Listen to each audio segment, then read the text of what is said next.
All right, ladies and gentlemen, welcome back, Wimp to Warrior. Now, before I call out these next two fighters, one of them has a Mr. T reference for a fight name, and he raised $1,000 for Beyond Blue in picking the name. So when I call it, you'll know what it's about. All right, here we go. Bout number 7 on the card tonight, proudly brought to you by Customize IT. This bout we contested over 3 3-minute rounds, and it's the heavyweights. Introducing to you first, fighting out of the red corner, weighing in at 103.3 kilograms. He's a talent acquisition advisor. Ladies and gentlemen, Phillip, I pity the fool, Neho.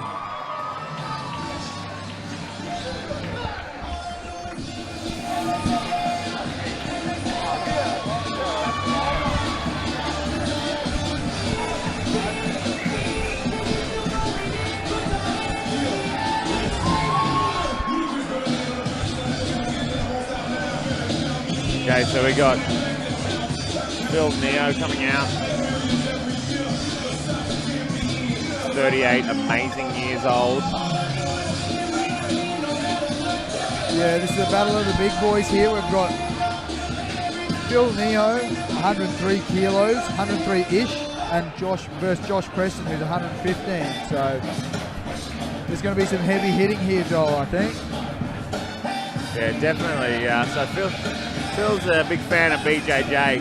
So generally his disciplines in life, his favourite disciplines are doing what his wife tells him and BJJ. So I can kind of relate to that. Yeah, absolutely. And that's going to keep him safe. That's definitely a safe discipline. Yeah.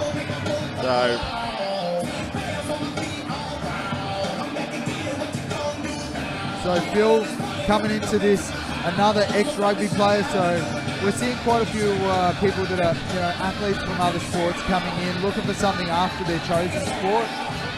So we'll see if he can bring some of his athleticism from his rugby days here into the cage.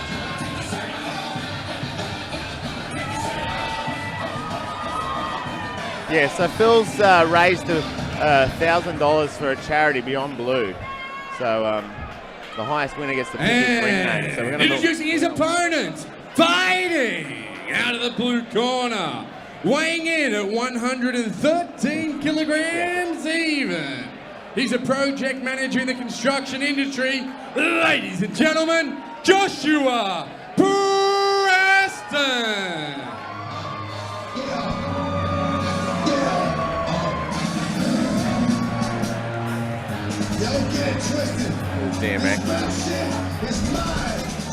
All right, here we see Josh Preston coming out to the cage.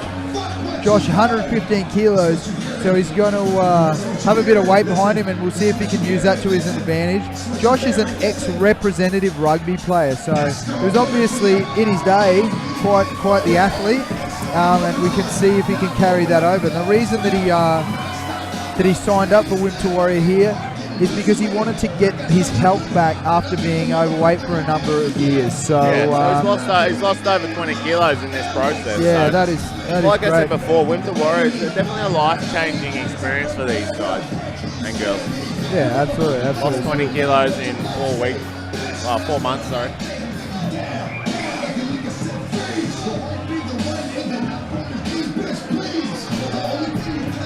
So he defines his fighting style as a striker, stand-up, a bit of boxing. So these guys are going to bang. Yeah, I think so. Both these guys are ex-rugby players. They're both, got a bit of an athletic background. And one thing that I've noticed when guys come from rugby over to MMA, 2 things that they often possess is one, a really good takedown, like a blast double leg takedown. And the other thing is oftentimes they're going to have pretty natural power. They can transfer that power through their punch pretty well. So we'll see if either of those guys show some of those abilities. Nice. So I think we're looking at some fireworks going off here, and told that Josh has got some pretty big shots, so we might be looking at a knockout here. Now, both of these, most of our competitors actually, they've said this is their fighting style striking, but their favourite discipline is BJJ. Yeah, right. Yourself, Brendan, you're a BJJ black belt. Proudly brought to you by Customised You obviously, IT that's Screen probably Printing. one of your favourite Battle disciplines. contestant Yeah, number absolutely. three, I really do rounds, enjoy the heavyweight jiu-jitsu division. aspect. The man in the middle, There's obviously a big difference Hickman. using jiu-jitsu in MMA though. We've seen it already tonight that, you've got to be efficient with your takedowns if you want to take a fight to the ground. So we'll see how these two guys go. Round one. Oh, big opening shots by both guys. And Josh is coming out pretty heavy. He's going for the takedown. Yeah, fair enough. Phil's looking for the takedown, and Josh down on his knees. Phil's only got to pull those feet out, those knees out from under him, and he'll get that. Big boys giving this cage a bit of a workout. Yeah, they will be giving it a workout. You see Josh looking for some sort of a guillotine position. It doesn't look like he's got his hands joined or he's got it locked up. It's an arm in, so he's got the arm in. It's kind of using it to neutralise the takedown, but he should be going for a ride. Yeah, we see referee Peter Hickmont warning Josh there for some shots to the back of the head.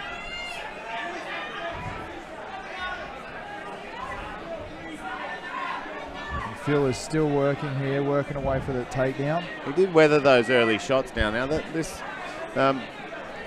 Josh is holding Phil up, and that's going to gas his arm, so he might take some power out of those shots when they do actually eventually break. Yeah. One thing's for sure, this position for both guys is definitely going to be energy taxing, like when later in this round, and definitely round two if we get there, we're going to see the guys probably slow down, these big guys slow down a little bit. Yeah, that's definitely going to be a factor. He should be trying to get his hook in there and look for that, get the back here. Oh, here we go. Yeah, we've got Josh here on the back. He's trying to feed his arm through there and looking for the choke. He's only got a single hook. I think if Phil could sort of buck forward, he would actually throw Josh off the front, because Josh positionally doesn't have too strong a position, but he's just putting all that 115 kilos on he's making Phil. him carry that weight. Yeah. If Phil just turns his back to the cage and kind of almost scratches Josh off like a bear scratching a tree, that'll get him off. Yeah. And, one thing for these big guys, obviously, Phil is just over 100 kilos on his own, and then he's carrying another 115 kilo guy like a backpack right now. So for him to get up from this position, it's going to take a whole lot of energy. And this position would be totally different. We'd be seeing a different fight right now if this was even B class. So punches to the head right now would be making this position something different. Yeah, absolutely. This is a bit of a limited position that Josh has. 15 seconds. Simply because it's a C-class fight. He can't throw those shots to the head on the ground at opponent. We've got 10 seconds to go in this round. It looks like Josh may just ride out this position. Oh, no, he's moving. So, nice. Both guys opening up here with some big shots to finish the round. Nice. Good end to that round by Phil. Yeah, good finish there by Phil. I think Phil now knows from that he doesn't want to be under an opponent with that much bigger. One thing we don't see in the smaller weight divisions, we don't see huge weight gaps, because everyone's relatively close in the smaller weight divisions. Once we hit heavyweight, it's basically unlimited. You could be 100 kilos or 98 kilos, and your opponent could be 118, and that's a big difference, and that's a weight that you don't want to carry on the ground. Yeah, you think that would be the weight class that they'd be trying to put in first, because there's some big gaps. Yeah, absolutely. Rather than putting in the 165 and 175, why not just make that jump from middleweight to light heavyweight smaller, and make the jump from light heavyweight to heavyweight, just like maybe increments. They have brought in, so worldwide, globally, they've brought in a weight division in between light heavyweight and heavyweight, I believe, or it might be within the heavyweight division. It'll be around 88. I think it's about 110 kilos. Oh, so above? Yeah. So, okay. Yeah. Right. Round 2. So here we see both guys coming out, shaping up, trying to measure each other Oh, out. that landed. He's shaking it off, but it definitely made contact with the Nice. chin. Whoa, Phil's off balance there. Oh, sorry. Oh, hurt. you see Phil opening up with some big shots. Josh wore one there and took it really well. These guys are trading. Yeah, and both guys have shown that they can take a shot. Yeah, Phil looking for that takedown. We're sitting right here below these guys. Yeah. And I'm glad the cage held up there. Great seats. Thanks, Jason. That would have been a rough night. Yeah, we see Phil shooting for a double leg takedown. Not only is he now lost position, but he's underneath a guy that's 115 kilos underneath a sprawl. So that's definitely not where you want to be.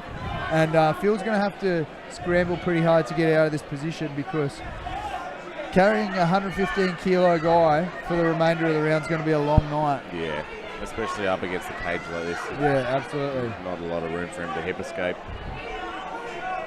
So is he? We see Josh utilising some short knees to the body there. He's doing that well, just chipping away.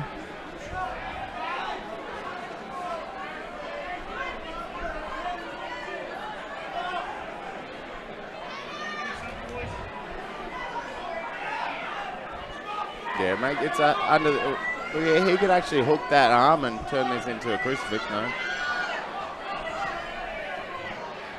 It's hard with these C-class rules. It does. With the punches really make a difference. They open up the submissions. Yeah, absolutely. And it looks like Josh here is looking for the choke. Does he have his arm through? It's hard to see from this angle. He's flattening his opponent out. Oh, look, he's hand fighting. Yep.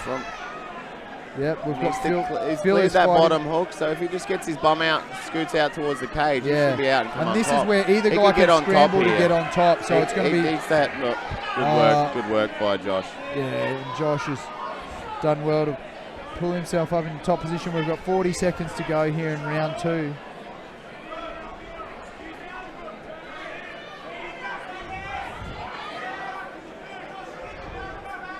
$30 seconds.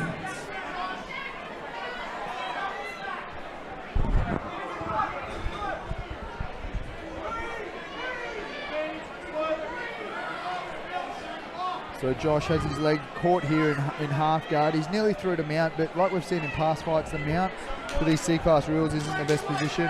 Got our referee calling for a little bit more action here. He's going for that Americana. Yeah, Josh looking for an arm lock here.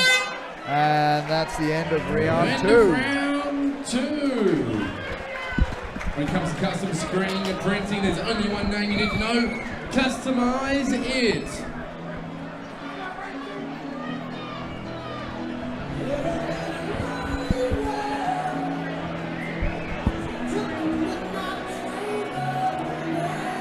So we've seen Phil get caught in a bad position in both rounds here, Joel. What would you be telling him if you were in his corner right now? I'd be after looking at this round, I'll be telling Phil, have some faith in your striking, because he has clipped Josh. Yeah. So I'd be saying maybe hold off on that double straight away. Maybe last minute of the round. Yeah. Use it to win. But I think Phil's got a chance on the feet here. Yeah, I agree. And I think shooting a takedown on a guy that much bigger, it's always going to be risky. Especially so early in the round. It's so long to be sitting on the bottom. So here we go, coming into the closing round.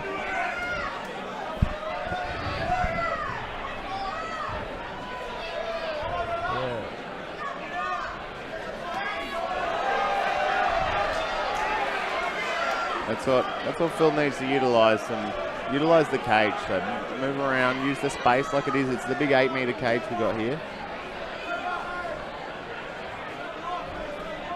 And maybe just hold off on that shot to the last minute. Yeah. Another front kick. Josh just shrugging it off. I think it's just caught it with the beard.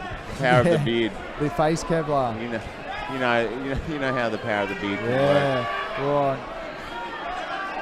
Josh lands a nice strong punch there, and he's again looking for that that guillotine position. He doesn't seem to have it, and that was a tough knee right there. That one went Phil's deep. now doing a little bit of damage. He's kind of turning the tide in his favour now with this cage position. If he just keeps his head high, Phil really needs to keep his eyes looking up to the ceiling, not get broken down into this position where he's heading now. What would you be doing from here right now? Wrist control, separating those hands? Or? Yeah, if I was Phil, I'd be fighting those hands off to defend against the guillotine, looking to get some sort of head position back. I would prefer my head to be up in sort of Josh's jaw where I can control him against the cage and level change when I want to. His legs are so close together though. It's just, if he can get his hands around his calves, lock them together, he should go for a right. I know he is heavy. Yeah, and here we see Josh going for a guillotine. I'm not sure how deep it is, but he needs to pass to his right. He needs to pass that. He needs to pass to his right and then cartwheel over the top to the left. Yeah, he really needs to get on his. Can't stay inside the guard here. And this, it looks. Oh, there we go. Final 60 Phil's got his head out. seconds. So last minute of the round here, we've got Phil on top. Josh looks like he's trying to set up the armbar. He's trying to rotate his hips. He's a bit hindered by the cage there. He's sort of jammed up against the cage. He could actually not a lot of options. Yeah, he could actually get his foot on the cage and use that use the cage to rotate his hips. But Phil seems to be staying in safe position. We've got a referee calling for a bit higher work rate here from the guys. What do you think? What do you think the chances of an Achilles lock on with these shimmies? I think can it be done? I think it could be done, but I think it comes down to the presence of mind of these guys to do it. I think now would be the time to do it. I think now's a good time to go for that because I don't think anything's going to happen in this position without the punches to the face. Boom, drop for that Achilles lock. Roll the dice. And we see Phil just looks like he's riding out this top position in closed guard to finish off the fight. And the heavyweights go the distance. So both guys look pretty tired. They're both giving it their all in there. Look at the sportsmanship. You got to think these guys have been training with each other, like face to face. You know, in the gym. Like I came down and sat in on a few sessions, helped out. They were literally paired up with the people they're fighting. Yeah. So that's a unique experience. You know, like you know, people. You don't have to hate the person that you're fighting. This is a sport. Yeah. And you know, respect them if anything. Like, you know, otherwise, why stand across the stage? So I like the idea of this. You know, absolutely. And I think that's a misunderstood part of the sport, and I think that's a good point you raised there, is about the respect there. And it's not, you don't have to hate the other person in the cage. It is a very legitimate sport. And especially once you see amongst, you know, as people rise the ranks and are fighting professionally, they're just highly trained athletes. There's no anger or malice in it. Yeah, I think on a local level, there's no reason to fight your training partners unless there's maybe some kind of belt on the line in the UFC. But as you know, it's happened plenty of times in the past over the years in the UFC. You know, when gym partners that fight each other. About number 7 on the card tonight, proudly brought to you by Customize It. After 3 rounds, we go to the judges' scorecards. All 3 judges scored the bout 29-28 for a unanimous decision. To the blue corner, Joshua Preston.